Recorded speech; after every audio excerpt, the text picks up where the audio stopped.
আগের দিন তোমাদের কার্বোহাইড্রেট বিভাগ শেষ হয়ে গেছিল। আজকে আমি শুরু করব ফ্যাট বিভাগ।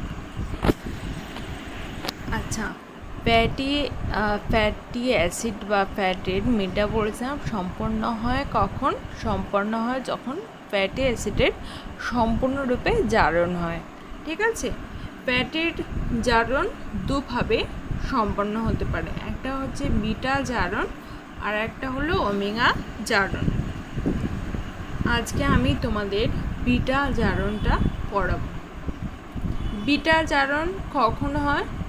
এই যে মতবাদ, সেটার মূল বিষয়টা হচ্ছে ফ্যাটি অ্যাসিডের যে বিটা স্থান আছে কার্বনের, সেই বিটা স্থানে প্রথম জারণ ক্রিয়া সংঘটিত হয় এবং তার ফলে ফ্যাটি অ্যাসিডের দুটো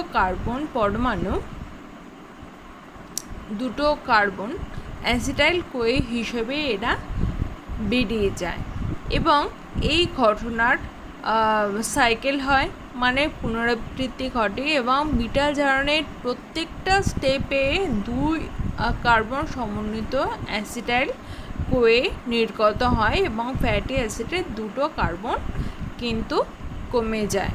ঠিক আছে, এবার হচ্ছে ওমেগা জারণ। ওমেগা জারণ কাকে বলা হয়? ওমেগা স্থান, ফ্যাটি অ্যাসিডের ওমেগা স্থানে যখন জারণ সম্পন্ন হয় তাকে বলা হয় ওমেগা জারণ। ঠিক আছে, এইভাবে কিন্তু ফ্যাটি অ্যাসিড থেকে ফ্যাটি অ্যাসিড ডাইকার্বক্সিলিক অ্যাসিডে রূপান্তরিত হয়। আচ্ছা, তাহলে আজকে আমরা পড়বো হচ্ছে ফ্যাটি অ্যাসিডের বিটা অক্সিডেশন। ঠিক আছে, ফ্যাটি অ্যাসিডের বিটা অক্সিডেশন হওয়ার আগে ফ্যাটি অ্যাসিডকে ফ্যাটি অ্যাসিডের সক্রিয়করণ হতে হয়, মানে ফ্যাটি অ্যাসিড থেকে অ্যাসাইল কোয়ে উৎপন্ন হবে। এই অ্যাসাইল কোয়েটার সম্পূর্ণ জারণ হবে এবং এটা থেকেই বিটা অক্সিডেশন স্টার্ট হচ্ছে বলতে পারি এটা। আর স্টার্ট হয়ে এন্ড প্রোডাক্ট কি উৎপন্ন করছে? ফ্যাটি অ্যাসাইল কোয়ে উৎপন্ন করছে, যেটা পুনরায় আবার বিটা অক্সিডেশন যার হবে। আর একটা উৎপন্ন করছে অন্য, সেটা হচ্ছে অ্যাসিটাইল কোয়ে। এই যে অ্যাসিটাইল কোয়েটা উৎপন্ন হচ্ছে, এইটা কিন্তু টিসি সাইকেলে প্রবেশ করছে এবং প্রচুর এটিপি উৎপন্ন করছে। আর এই যে অ্যাসাইল কোয়ের থেকে FADH2 উৎপন্ন হচ্ছে অথবা NADH2 উৎপন্ন হচ্ছে। FADH2 মানে হচ্ছে ফ্লাভিন, অ্যাডিনিন বা অ্যাডিনাইন ডাইনিউক্লিওটাইড প্লাস H2। আর এটা NADH2 মানে হচ্ছে nicotinamide, adenine dinucleotide plus H2। তো এখানে বুঝতে পারছো হাইড্রোজেন সংযুক্ত হচ্ছে, মানে জারণ ক্রিয়া সম্পন্ন হচ্ছে। তো অ্যাসাইল কোয়ের জারণ সম্পন্ন হওয়ার ফলে FADH2 উৎপন্ন হয়, NADH2 উৎপন্ন হয় এবং এগুলো থেকে কিন্তু প্রচুর এটিপি পাওয়া যায়। ঠিক আছে, এই FADH2 এবং NADH2 পরবর্তীতে এরা ইলেকট্রন ট্রান্সপোর্ট চেনে প্রবেশ করে এবং সেখানে প্রচুর এটিপি উৎপন্ন করে। তো ফ্যাটি অ্যাসিডটা খুব ইম্পর্ট্যান্ট একটা মলিকিউল, কারণ ফ্যাটি অ্যাসিডের থেকে প্রচুর পরিমাণ শক্তি আমরা কিন্তু পাই। এবং এছাড়াও ফ্যাটি অ্যাসিড হচ্ছে আমাদের কোষের মধ্যে কোষের সেল মেমব্রেন, মানে কোষ প্রাচীর তৈরি করতে সাহায্য করে। ঠিক আছে, তা আপনি বুঝতেই পারছো যে ফ্যাটি অ্যাসিডটা খুবই ইম্পর্ট্যান্ট একটা মলিকিউল। আর এটা স্থান কোথায়, এটা কোথায় সম্পন্ন হয়, মানে বিটা অক্সিডেশন বা ফ্যাটি অ্যাসিডের যে কোনো অক্সিডেশন কোথায় সম্পন্ন হয়? এটা হচ্ছে আমাদের কোষের মধ্যে যে মাইটোকন্ড্রিয়া আছে। তোমরা জানো যে শক্তি ঘর হচ্ছে মাইটোকন্ড্রিয়া, অর্থাৎ মানে যে শক্তি উৎপন্ন হবে আমাদের মানে পুরো দেহের কাজের জন্য যে শক্তি উৎপন্ন হবে, সেই শক্তি পুরোটা মাইটোকন্ড্রিয়াতে হবে। তাহলে beta oxidation of fatty acid এটা মাইটোকন্ড্রিয়ায় সম্পন্ন হয়। কিন্তু আমাদের সেলে কিন্তু সবসময় ফ্যাটি অ্যাসিডকে সক্রিয় করার জন্য কোনো এনজাইম থাকে না। তা অ্যাসাইল কোয়ে তৈরি করার জন্য কোনো এনজাইম থাকে না। তো এটা একমাত্র দেখো ফ্যাটি অ্যাসিড কোএনজাইমের সহায়তায় কিন্তু এটা অ্যাসাইল কোয়ে উৎপন্ন হতে পারে। ঠিক আছে, তো ফ্যাটি অ্যাসিড থেকে অ্যাসাইল কোয়ে উৎপন্ন হতে গেলে কোএনজাইম লাগে। তো কোএনজাইম তোমরা আগে পড়েছো। কোএনজাইম মানে হচ্ছে একটা এনজাইমের অপ্রোটিন অংশ যেটা খুব শিথিলভাবে এনজাইমের সঙ্গে যুক্ত থাকে, তাই তো? আচ্ছা, ঠিক আছে। তাহলে দেখো ফ্যাটি অ্যাসিডের সাথে কোএনজাইম যুক্ত হলে কিন্তু তবেই ফ্যাটি অ্যাসাইল কোয়ে থায়োএস্টার তৈরি হয়। আচ্ছা, এখানে এনজাইমটা কি লাগে? এখানে এনজাইম লাগে হচ্ছে সিনথেটেজ এনজাইম, কারণ এখানে অ্যাসাইল কোয়ে সিনথেসিস হচ্ছে, তার জন্য হলো এটা সিনথেটেজ এনজাইম। ঠিক আছে। আচ্ছা, এই পর্যায়ে কিন্তু একটা অজৈব ফসফেট, দেখো একটা পিপিআই অজৈব ফসফেট একটা বেরিয়ে যাচ্ছে, মানে এটিপি থেকে এডিপি উৎপন্ন হচ্ছে এবং অজৈব ফসফেট বেরিয়ে যায়। আর এখানে কিন্তু magnesium ion as a cofactor কাজ করে। ঠিক আছে। আচ্ছা, কোফ্যাক্টর তোমরা আগে পড়েছো। কোফ্যাক্টর মানে হচ্ছে এটা একটা আয়ন বা এটা একটা ধাতু যেটা কিনা বিক্রিয়ার বেগকে ত্বরান্বিত করে। ঠিক আছে। তো আচ্ছা, এইবার ফ্যাটি অ্যাসাইল কোয়ে থায়োএস্টার তৈরি হলো। ঠিক আছে। থায়োএস্টার কিন্তু স্থায়ী মলিকিউল নয়, এটা হাই এনার্জি প্রচণ্ড, কিন্তু এটা স্থায়ী মলিকিউল নয়। এটা সহজে ভেঙে যায় এবং ভেঙে গিয়ে উৎপন্ন করে অ্যাসাইল কোয়ে। তাহলে এটা গেল ফ্যাটি অ্যাসিডের সক্রিয়করণ। ঠিক আছে, অ্যাক্টিভেশন অফ ফ্যাটি অ্যাসিড। আচ্ছা, এইবার অ্যাসাইল কোয়ের থেকে শুরু হচ্ছে beta oxidation of fatty acid. আচ্ছা, তাহলে এবার ফ্যাটি অ্যাসিড থেকে উৎপন্ন হলো অ্যাসাইল কোয়ে। এই অ্যাসাইল কোয়েটা কিন্তু এবার বিটা অক্সিডেশন, মানে এই অ্যাসাইল কোয়ের জারণ সম্পন্ন হবে, মানে হাইড্রোজেন বেরিয়ে যাবে। হাইড্রোজেন বেরিয়ে গিয়ে হাই এনার্জি মলিকিউল তৈরি করবে, FeDH2 এবং NADH2 তৈরি করবে। ঠিক আছে। আচ্ছা, দেখো তাহলে প্রথম ধাপে কি হচ্ছে, অ্যাসাইল কোয়ে এবং আলফা বিটা অসম্পৃক্ত অ্যাসাইল কোয়ে ডিহাইড্রোজেনেজ এনজাইম, এই এনজাইমের মাধ্যমে, ডিহাইড্রোজেনেজ মানে কি, হাইড্রোজেন বেরিয়ে যায়, হাইড্রোজেন এই এনজাইমের মাধ্যমে হাইড্রোজেন বেরিয়ে যায়। তাহলে জারণ সম্পন্ন হচ্ছে এবং জারণ হয়ে কি হচ্ছে, এপিডির সাথে মানে ফ্লাভিন অ্যাডিনিন ডাইনিউক্লিওটাইডের সঙ্গে কিন্তু হাইড্রোজেন যুক্ত হচ্ছে, উৎপন্ন হচ্ছে FeDH2। ঠিক আছে। তাহলে আলফা বিটা অসম্পৃক্ত অ্যাসাইল কোয়ে উৎপন্ন হলো। এবার 3 নম্বর ধাপে কী হবে, জলের সংযুক্তি হবে, জল এসে যুক্ত হবে। দেখো অসম্পৃক্ত মানে হচ্ছে যখন কোনো একটা মানে কোনো একটা যৌগর থেকে যখন কোনো কিছু বেরিয়ে যায়, কোনো একটা মলিকিউল যখন বেরিয়ে যায়, তখন সেই যৌগর কোনো কিছু অংশ ফাঁকা হয়ে যায় এবং সেই ফাঁকা অংশে বাইরের থেকে কিন্তু অন্য অনেক মলিকিউল যুক্ত হতে পারে। ঠিক আছে। এই যে ফাঁকা হয়ে যাওয়াটা, ফাঁকা হয়ে গেলে সেই মলিকিউলটাকে অসম্পৃক্ত বলা হয়।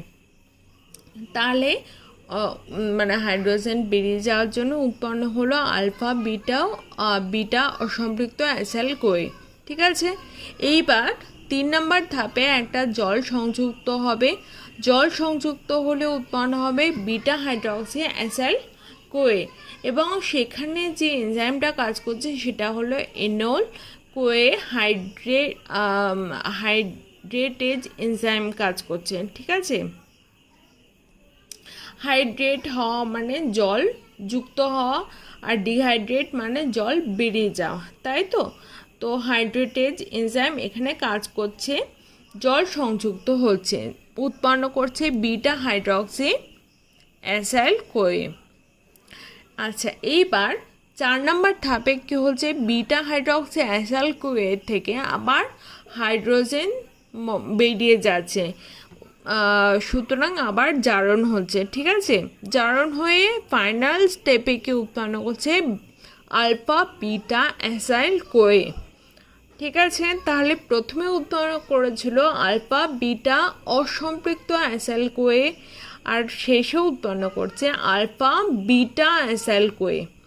ঠিক আছে, তাহলে একবার হাইড্রোজেন বেরিয়ে গেলে উৎপন্ন হচ্ছে অসম্পৃক্ত অ্যাসাইল কোয়ে, আর সেকেন্ড টাইম হাইড্রোজেন যখন বেরিয়ে যায় তখন উৎপন্ন হয় অ্যাসাইল কোয়ে। ঠিক আছে, এখানে একইভাবে ডিহাইড্রোজিনেজ এনজাইম কাজ করছে। ডিহাইড্রোজিনেজ এনজাইম মানে হচ্ছে হাইড্রোজেনকে বেরিয়ে আসতে সাহায্য করে। তো এনএডি মানে নিকোটিনামাইড অ্যাডিনাইন ডাইনিউক্লিওটাইড থেকে হাইড্রোজেন NADH2 উৎপন্ন করছে। এইবার এই যেটা উৎপন্ন হলো ইন্টারমিডিয়েট, এইটার কিন্তু বিয়োজন হবে, এবং এটা বিয়োজনরা এটাকে বলা হয় ক্লিভেজ উৎপন্ন হওয়া। ক্লিভেজ উৎপন্ন হওয়া মানে দুটো অণুতে, দুটো মলিকিউলে এটা ভাগ হয়ে যাচ্ছে। কিসের এনজাইমটা হচ্ছে থায়োলেজ এনজাইম, থায়োলেজ এনজাইম। এবং এখানে কিন্তু আর একটা কোএনজাইম কোএনজাইম SH কিন্তু এখানে কাজ করছে, উৎপন্ন করছে কি দুটো মলিকিউল, একটা হলো ফ্যাটি অ্যাসাইল কোয়ে আর একটা হলো অ্যাসিটাইল কোয়ে। এই অ্যাসিটাইল কোয়ে কিন্তু টিসি সাইকেলে প্রবেশ করছেন। ঠিক আছে, টিসি সাইকেলে প্রবেশ করে আরও অনেক এটিপি উৎপন্ন করছে। আমাদের শরীরে অনেক বেশি করে এটিপি উৎপন্ন করছে, এনার্জি প্রডিউস করছেন। ঠিক আছে, তাহলে ফ্যাটি অ্যাসাইল কোয়ে উৎপন্ন করছে এবং অ্যাসিটাইল কোয়ে উৎপন্ন করছে। এই যে ফ্যাটি অ্যাসাইল কোয়ে উৎপন্ন করছে, এই অ্যাসাইল কোয়েটা দেখো পুনরায় আবার কিন্তু তার অক্সিডেশন সম্পন্ন হচ্ছে এবং হয়ে গিয়ে আবার হাই এনার্জি মলিকিউল FeDH2 এবং NADH2 তৈরি করছে। ঠিক আছে, এরপরে পড়তে হবে প্রত্যেক অণু ফ্যাটি অ্যাসিডের বিটা অক্সিডেশনের ফলে কত অণু ATP উৎপন্ন হয়। আচ্ছা, তোমাদের বিটা অক্সিডেশনের শক্তি উৎপাদন, এটা আমি বই থেকেই পড়াচ্ছি, খুব ভালো করে বুঝবে। ঠিক আছে, আচ্ছা দেখো, বিটা অক্সিডেশনে আমরা কি দেখেছিলাম, আমরা দেখেছিলাম যে অ্যাসাইল কোয়ে থেকে যখন আলফা বিটা অসম্পৃক্ত অ্যাসাইল কোয়ে উৎপন্ন হয়, সেখানে একটা FADH2 উৎপন্ন হয়, আর FADH2 থেকে কিন্তু কত ATP উৎপন্ন হয়, কত অণু, 1.5 অণু ATP উৎপন্ন হয় FADH2 থেকে। ঠিক আছে, আর এক অণু যে NADH2 উৎপন্ন হয়েছিল, প্রত্যেক অণু NADH2 থেকে 2.5 অণু ATP উৎপন্ন হয়। ঠিক আছে, 2.5 অণু ATP উৎপন্ন হয়। তাহলে কত হলো, 1.5 ইন্টু 2.5 সমান হলো 4 অণু ATP। তাহলে দেখো, প্রত্যেকবার যখন বিটা অক্সিডেশন একটা পামিটিক অ্যাসিড 16 কার্বন সম্পন্ন পামিটিক অ্যাসিডের কিন্তু বিটা অক্সিডেশন কতবার সম্পন্ন হয়, দেখো 7বার কিন্তু 7বার বিটা অক্সিডেশনটা সম্পন্ন হয়। তো 7বার বিটা অক্সিডেশন সম্পন্ন হলে কত অণু ATP উৎপন্ন হয়, একবার বিটা অক্সিডেশন সম্পন্ন হলে উৎপন্ন হচ্ছে 4 অণু ATP, তাই তো? তাহলে 7বার বিটা অক্সিডেশনের ফলে কত হচ্ছে, 7 × 4 সমান হচ্ছে 28। তাহলে 28 অণু ATP উৎপন্ন হচ্ছে। এইবারে বলেছিল বা আমরা জেনেছি যে অ্যাসাইল কোয়ের থেকে যখন অ্যাসিটাইল কোয়ে উৎপন্ন হচ্ছে, তখন সব সময় 2 অণু ফ্যাটি অ্যাসিডের জারণের ফলে মানে 2 অণু করে কমতে থাকে। মানে যদি 16 কার্বন সম্পন্ন ফ্যাটি 16 কার্বন সম্পন্ন যদি ফ্যাটি অ্যাসিডের সম্পূর্ণ জারণ হয় তাহলে 8 অণু অ্যাসিটাইল কোয়ে উৎপন্ন হবে। ঠিক আছে, 8 অণু অ্যাসিটাইল কোয়ে উৎপন্ন হবে, কারণ সে দুটো কার্বন হারিয়ে মানে দুটো কার্বন তার চলে যাচ্ছে, দুটো কার্বন যাচ্ছে এবং তার ফলে কিন্তু অ্যাসিটাইল কোয়ের থেকে দুটো কার্বন মানে কম উৎপন্ন হবে। অর্থাৎ যদি 16 অণুর কোনো ফ্যাটি অ্যাসিড চেন থাকে তাহলে সেক্ষেত্রে কিন্তু 16/2 মানে 8 অণু অ্যাসিটাইল কোয়ে উৎপন্ন হবে। আর আমরা পড়েছি যে অ্যাসিটাইল কোয়ে কিন্তু টিসি সাইকেলে প্রবেশ করে। তো প্রত্যেক অণু অ্যাসিটাইল কোয়ের সম্পূর্ণ জারণের ফলে টিসি সাইকেলে 10 অণু এটিপি উৎপন্ন হয়, তাই তো? তাহলে যদি প্রত্যেক অণুতে 10 অণু এটিপি উৎপন্ন হয় তাহলে 8 অণু অ্যাসিটাইল কোয়ের থেকে কত উৎপন্ন হবে? 8 × 10 মানে 80। তাহলে মোট কত হচ্ছে দেখো, 80 আগে উৎপন্ন হয়েছে 28 আর অ্যাসিটাইল কোয়ে থেকে উৎপন্ন হলো 80। তাহলে 28 + 80 সমান হচ্ছে 108 অণু এটিপি। এই যে 28 + 80 108 অণু এটিপি উৎপন্ন হয়। ঠিক আছে, 108 অণু এটিপি উৎপন্ন হয়। এবার দেখো যে যখন আমরা পড়েছিলাম যে সক্রিয়করণ হচ্ছে, সক্রিয়করণের সময় একটা অজৈব ফসফেট বেরিয়ে যাচ্ছে, ওখানে 2 অণু এটিপির থেকে কিন্তু 2 অণু অজৈব ফসফেট বেরিয়ে যাচ্ছে, তাই তো? 2 অণু অজৈব ফসফেট বেরিয়ে যাচ্ছে মানে 2 অণু এটিপি ব্যয় হচ্ছে, বেরিয়ে যাচ্ছে। তাহলে কি হচ্ছে, 108 যে মোট এটিপি উৎপন্ন হয়েছিল সেখান থেকে -2 মানে 2 অণু এটিপি বেরিয়ে যাচ্ছে, তাহলে -2 হচ্ছে। তাহলে -2 108 থেকে -2 করলে 106, তাহলে 106টা এটিপি পাওয়া যায়। ঠিক আছে, তাহলে 16 অণু সম্পন্ন যদি পামিটিক অ্যাসিড বা কোনো লং চেন ফ্যাটি অ্যাসিডের যার মধ্যে 16টা কার্বন রয়েছে সেটা যদি সম্পূর্ণ জারণ হয় তাহলে জারণ একবারই হবে, মানে ফ্যাটি অ্যাসিডের সক্রিয়করণ মানে অ্যাসাইল কোয়ে উৎপন্ন একবারই হবে, কিন্তু সেই অ্যাসাইল কোয়েটা 7 বার চক্রাকারে কিন্তু মানে একটা চক্র সম্পন্ন হবে, অ্যাসিটাইল কোয়ে উৎপন্ন হবে, ক্লুভেজ হয়ে ফ্যাটি অ্যাসাইল কোয়ে উৎপন্ন হবে। এইভাবে যে চক্রটা, সেই চক্রটা কিন্তু 7 বার সম্পন্ন হবে। ঠিক আছে, তো 7 বার সম্পন্ন হলে এই টোটাল বিটা অক্সিডেশন হলে 106টা এটিপি কিন্তু পাওয়া যাবে। আজকের মতো পড়া এই পর্যন্তই। যদি তোমাদের কারোর কিছু জানার থাকে আমাকে অবশ্যই জিজ্ঞেস করো।